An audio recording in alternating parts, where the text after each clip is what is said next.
right, coming up next, a matchup to determine the baddest man on the planet. The UFC heavyweight title is on the line.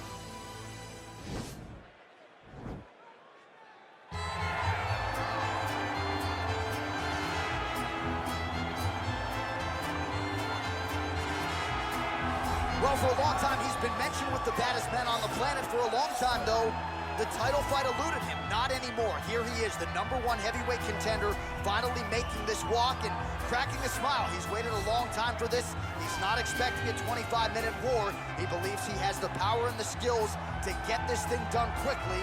I guess we'll find out.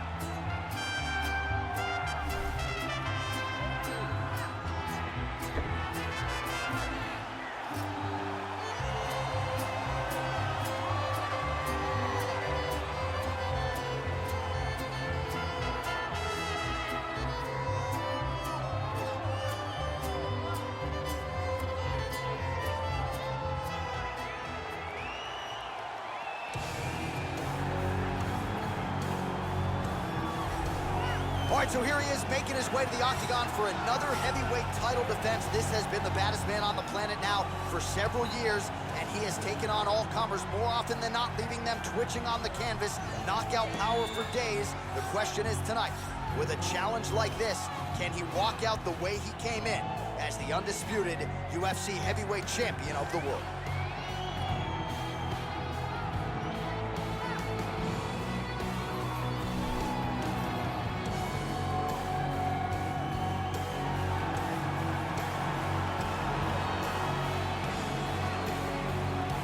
Our tale of the tape for this heavyweight championship fight.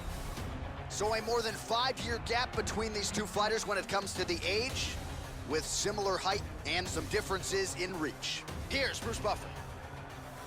Ladies and gentlemen, this is the main event of the evening. And when the action begins, our referee in charge of the octagon, Dan Bergliata. And now, this is the moment UFC fans around the world have been waiting for. Live from the sold-out Madison Square Garden Arena in New York City, it's time! 5 rounds for the undisputed UFC Heavyweight Championship of the world. Introducing first, fighting out of the blue corner. This man is a wrestler, holding a professional record of 14 wins, 3 losses. He stands 6 feet 1 inch tall, weighing in at 240 pounds. Fighting out of San Jose, California, presenting the challenger, Cain.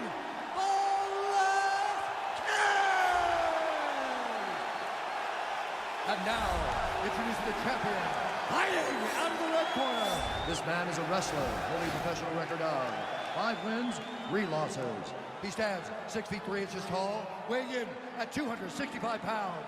Fighting out of Regina, Saskatchewan, Canada, presenting the reigning, defending, undisputed UFC heavyweight champion of the world, lesnar!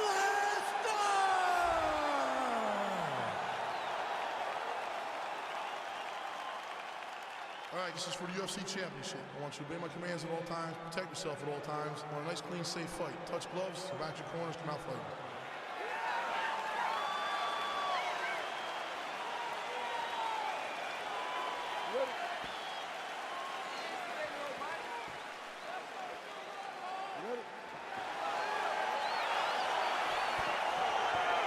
All right, so here we go with round 1, grappler versus grappler. This was probably the wrong week for me to skip combat sambo class, but what are your expectations for this one? I expect these guys to come together, man. I expect them to come together, and we're going to see some fantastic throws, and not only just fantastic throws, but this jockeying for position.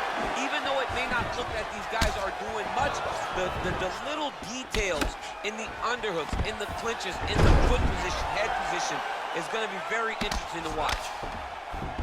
Oh, nice job by him there to move into half guard. Not much resistance from the bottom fight. He's just too good in this position, look for ground and pound immediately. All right, well, both fighters pretty comfortable on the ground, DC, but you got to be very careful hanging out here for too long if you're his opponent. Oh, big combination of ground and pound strikes here, DC. This could be the beginning of the end. I mean, you got to be very careful when you take these big ground and pound strikes. You need a controlled posture on the bottom, and if you're the top guy, the guy that's looking to finish, continue to gain posture and rain down big strikes on your opponent. All right, inside his opponent's guard here, DC. You don't want to play around here too long. No, you got to either have two hands in or two hands out, or guys start to attack triangles. He's attacking guillotine.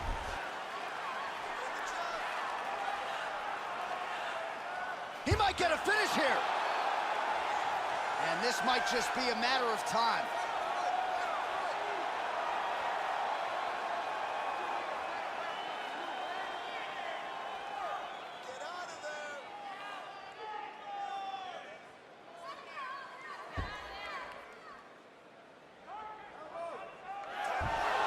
Not tapping out tonight.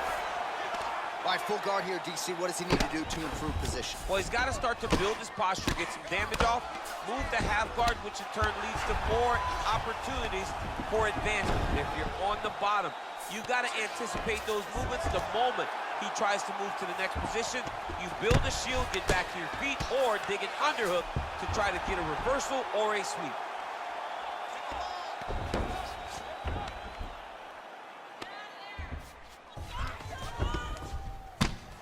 I mean, how many can he take? Oh, he's got the ground and pound going now. He's putting him in exactly the positions he needs to be in right now. He's able to relax here, and he understands, being a veteran of so many fights, that as long as he's on top, he's winning. He feels like he's winning here.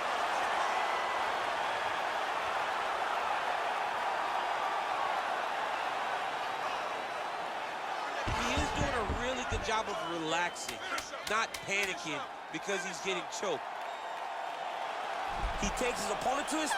Oh, and there's the horn at the end of the round. How about this fight, folks? You see, he was nearly caught in a submission there right at the end of the round. Saved by the bell. So back to the stool. Mentally probably not in a great place here. We'll see if he can recover and get himself back into this fight. All right, so there's the end of the round. You know, few things more exciting in mixed martial arts than a submission, and he nearly had one there. He almost had it. He had it locked in. He thought the fight was over, but his opponent was able to escape. But the next time, if he goes back to that position, maybe he gets the finish he wants so bad. All right, round two.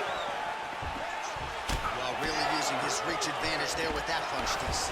Oh, nice job to catch the leg. He saw that strike coming and now works it into a takedown. So now he has the fight to the canvas. Let's see what he can do with it. Man, how fun is this to watch as he continues to dole out damage with the ground and pound? Take it back to the days of guys like Mark Coleman, just beating people up in the ground and pound. This guy is a throwback fighter, and he's very fun to watch. Yeah, the Godfather would be proud. All right, so he postures up here and now figures to rain down some ground strikes. Yeah, the ground and pound will be aplenty from this position.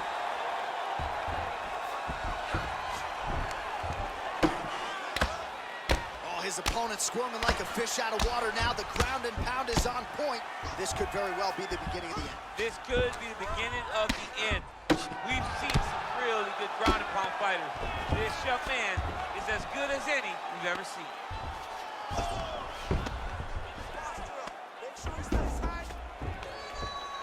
3 minutes to go. Man, this is some serious ground and pound. He's trying to put this dude's head like through the canvas. He's one of the better ground and pound fighters we have in the entire UFC, and you're seeing why.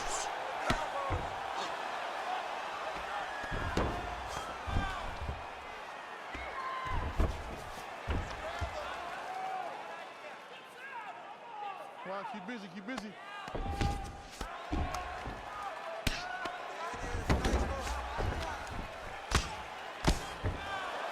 Oh, the ground and pound strikes continue to rain down. The opponent better move out of harm's way or the referee's going to stop this. He better start to move, and when his opponent starts to posture, he needs to put his feet on the hips, push him away to try to escape this very, very dangerous position. Well, anytime you are in a ground fighting situation with this fighter, you're potentially playing with fire. A lot of top pressure being applied here as he works out of side control.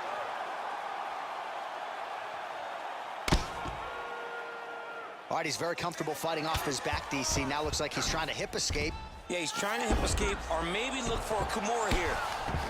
You see him put himself into the half guard. Likes the control, yep. Oh, he's got the knee on the belly. Could be trouble defensively. 30 seconds now to go in the round. Strong bottom work here, staying busy. Trying to guard pass here, not today. No, it ain't happening. Good job understanding the transition. Well, you gotta stay busy on the bottom. He's doing it here. Nice punch.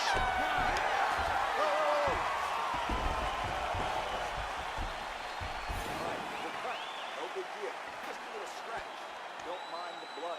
We do need you to protect yourself.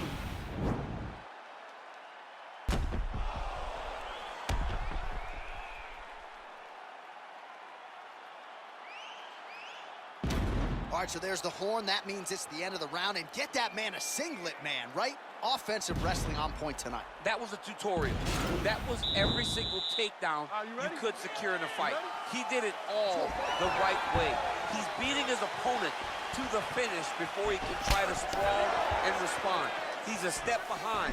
If he's going to stop these takedowns going forward, he needs to react a little quicker. Big, powerful punch land. Now he gets back to range.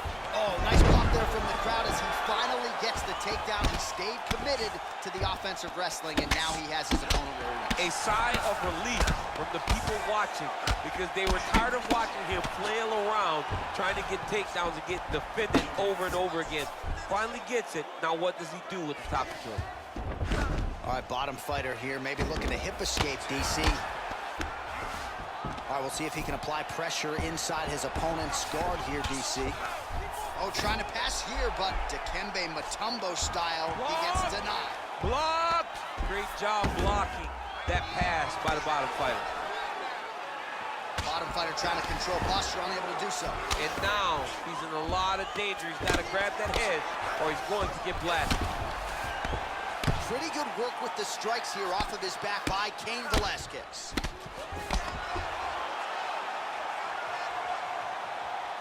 Oh, nice job here staying busy off of his back. Nice offense from the bottom. Crazy accuracy and efficiency with these ground and pound strikes here. And if you're the opponent, you got to intelligently defend or the referee's going to stop the You got to defend. But you can see him now starting to gain posture, and the intensity at which he's throwing these ground strikes is starting to finish this, guys. Come on. It's starting to elevate because he knows that he can get the finish. Oh, he's landed a high number of total strikes here in the latter stages of this fight. He's really picked up the pace and landing far more strikes than he did in previous rounds. Look at the skip action that allows you to land that big knee. Hip tosses him down. Now we'll see if he can advance position. I mean, right into side control. Well, you know, I don't like the gi very much, but I have an appreciation and a healthy one for these type of transitions. You can tell he's been in a gi at some point in his life with the way that he moves so freely. I'm skipping jiu-jitsu next week, too. Close guard. Now trying to hip escape. He's just trying to move out of this position off the bottom. The Kimura is not the arm. It's the shoulder pressure that usually makes you tap. Oh! And the turn on the elbow, and he's going to chase the submission finish.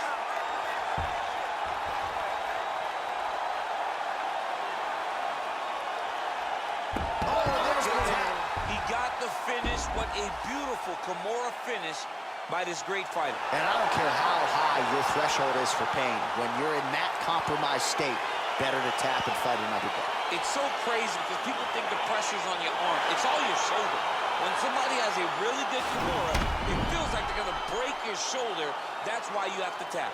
All right, let's take a look back at the replay as he gets it done by submission tonight, champ. I mean, you know, this guy has such a great submission game that you cannot lay in his guard.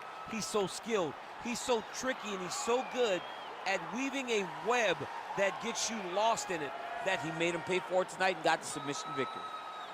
So there he is, the baddest man on the planet, UFC heavyweight champion of the world, a title that every heavyweight wants. He has it after the win by submission here tonight. He leaned on the grappling, and he got the job done in a big way. Ladies and gentlemen, referee Dan Bergliata calls a stop to this contest at 4 minutes, 23 seconds of the third round. Declaring the winner by tap out. And new undisputed UFC heavyweight champion of the world, cain.